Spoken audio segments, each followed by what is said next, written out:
guys, outfit check. A day in my life as an OFW in Taiwan. Kahit isa lang ang day off, gagala ang person. Buhay OFW. Mapapagod pero magsasaya. Ganyan talagang buhay. Wow. Ako malulungkot, never. Dito na pala kami sa Hugo Park. Wow. Tagal-tagal na rin nang hindi kami bumalik dito. Ang dami na din pala nagbago. Sana all. Akala ko tao lang nagbabago. Pupunta na nga pala kami sa barbecuean sa Kalye. Malapit lang to sa R7 Mart. Kung gusto niyo pumunta, search niyo na lang. Common na sa atin mga Pinoy ang barbecuean sa Kalye.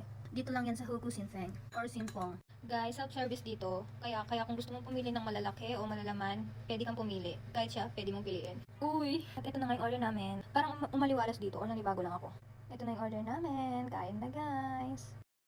Siyempre, Pinoy tayo. Kaya mag-picture muna bago kumain. Habang di pa ako nauwi, naglakad-lakad muna ako dito sa Hugo Park. Namiss ko din kasi yung lugar na to. Sa sobrang init ko, niyaya ko ngayon kasama ko pumunta dito sa harapan ng train station kasi nadaanan namin kanina. Parang meron jamboree dito sa Taiwan. Parang Pinas lang pala. Yun lang guys. Sinare ko lang yung day of routine ko. Bye-bye!